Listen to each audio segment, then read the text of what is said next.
Maestra Paula Adriana Martínez Fuentes. Tema: cálculo de los costos generados por accidentes.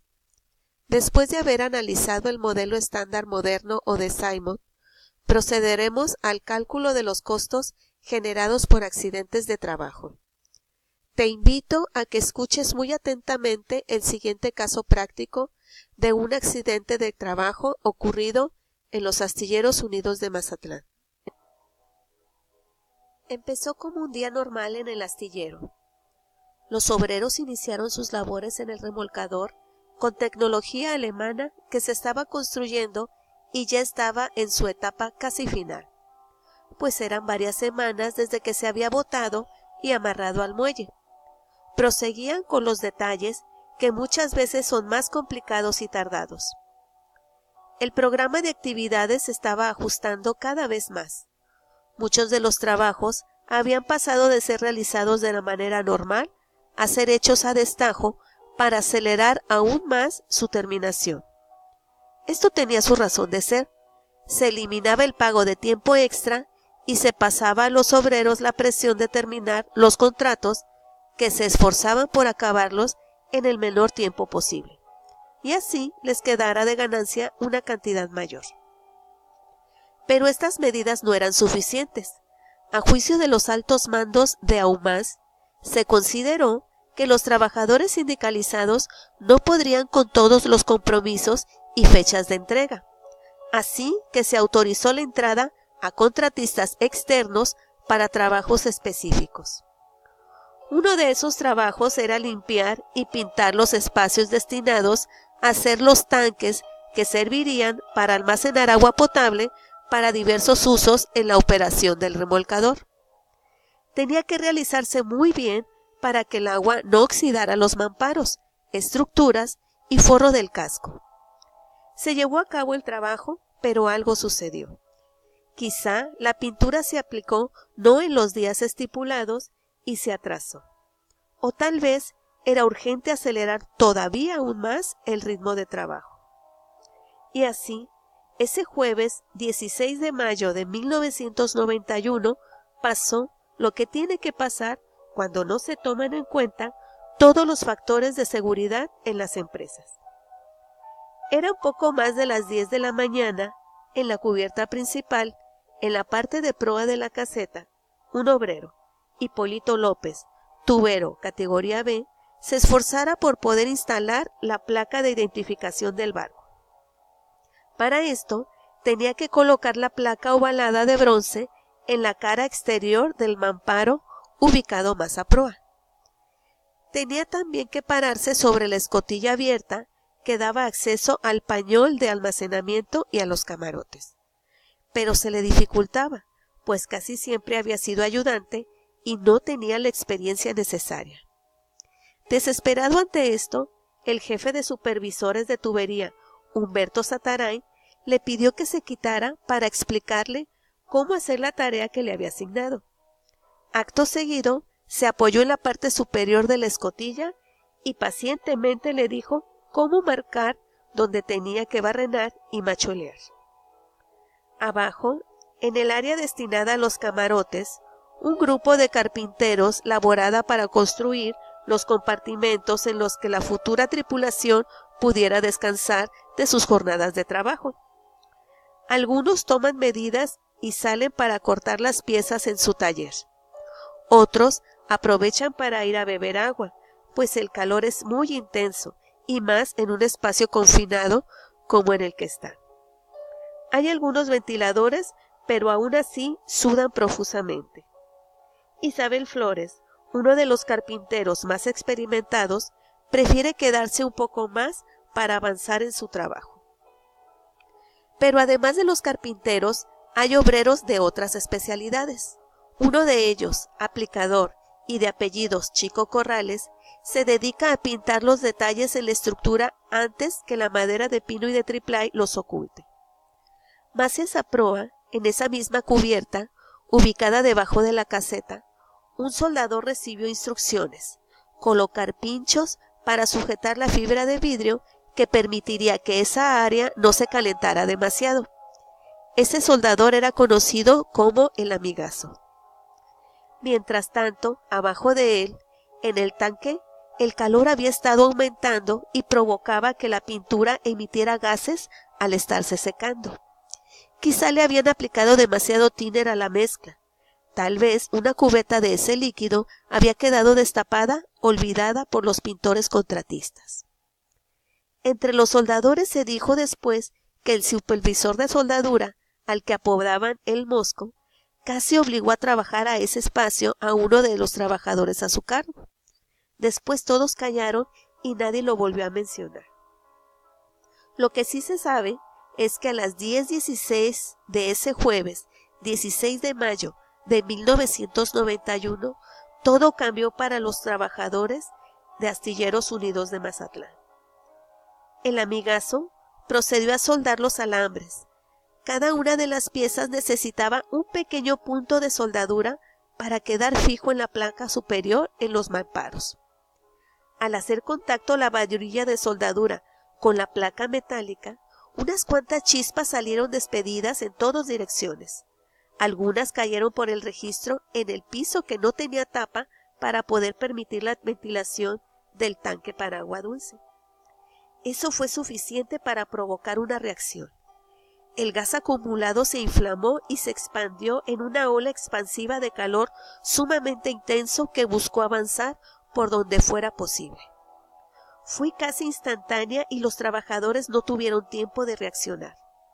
La explosión emergió del tanque, lanzó hacia el lado de babor al amigazo, hiriéndole, arrancándole los zapatos.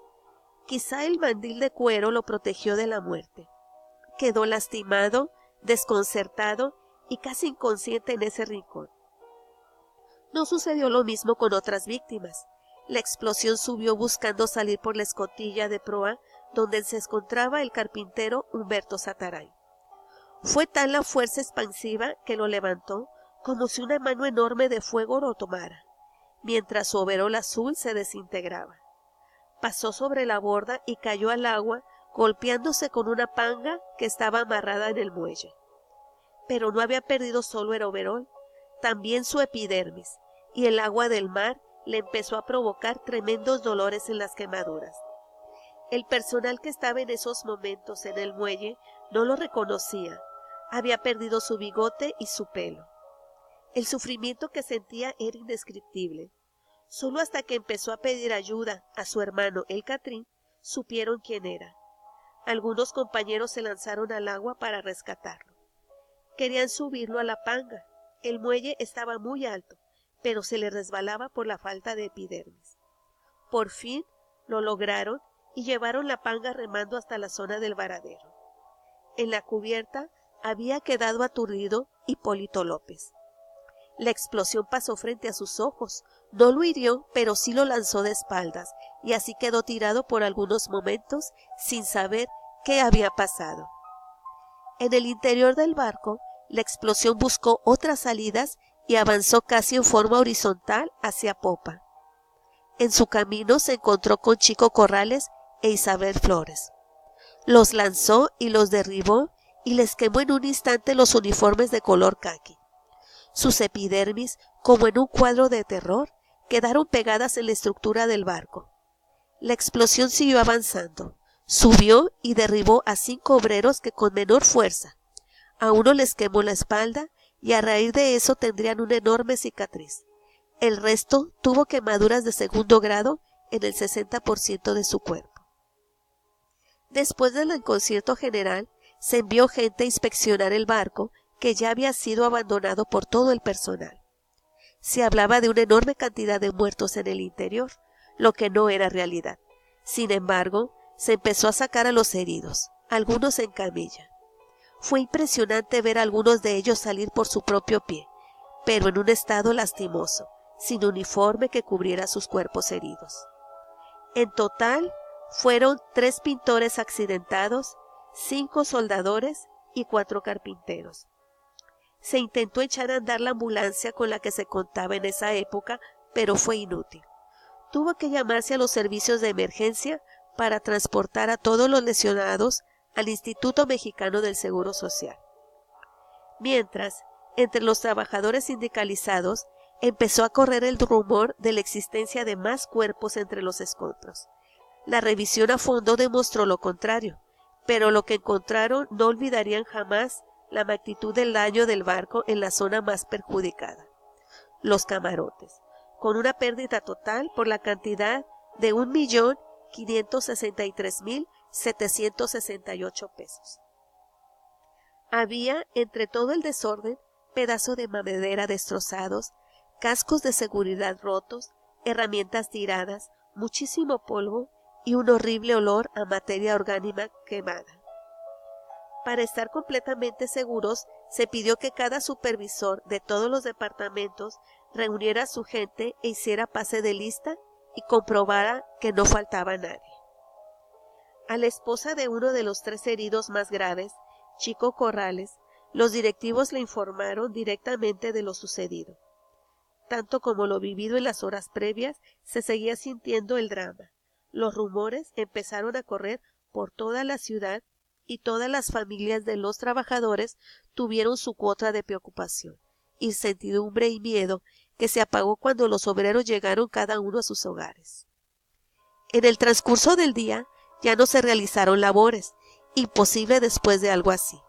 Después de la media hora de la comida, se sacó toda la herramienta que quedó abandonada en el interior del remolcador y se agrupó toda en el muelle de aislamiento, y se procedió a repartirla a los trabajadores, sin otra manera de comprobar su propia identidad más que confiando en la palabra de cada uno. Al final, solo quedaron las herramientas de los heridos en la explosión. No pasó mucho tiempo para que el IMSS notaran que no podían dar la atención necesaria a los lesionados, que tenían quemaduras casi en la totalidad de su cuerpo, por lo que les transportó hacia Guadalajara, donde intentarían salvarlos con un equipo médico más adecuado.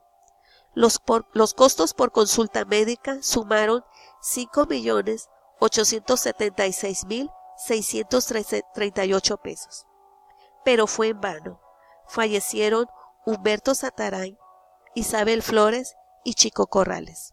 Solo sobrevivió el amigazo, quien era el que estuvo más cerca del estallido, pero no recibió el embate directamente. Sin embargo, se le otorgó incapacidad permanente total. De los accidentados se registró lo siguiente. Un pintor tuvo pérdida total de la mano. Un soldador tuvo pérdida de 4 dedos de la mano, incluyendo el pulgar y los metacarpianos. Un soldador tuvo desarticulación de sus extremidades. Los trabajadores de incapacidad permanente parcial fueron: un pintor, 10 días, un soldador, 13 días, un carpintero, 8 días y un soldador, 15 días. Se contrató personal para reemplazar a los trabajadores fallecidos. A los trabajadores con incapacidad permanente total se les asignó una pensión según sus lesiones. El resto de los trabajadores accidentados regresaron a sus funciones después de haber terminado su incapacidad temporal. Después de haber escuchado el caso práctico, realiza las siguientes actividades. Identifica cuáles fueron las causas del accidente de trabajo. Elabora la hoja de cálculo por accidente en los siguientes casos. Víctimas mortales. Incapacidad permanente total. Incapacidad permanente parcial. Incapacidad temporal. Y costo de atención médica.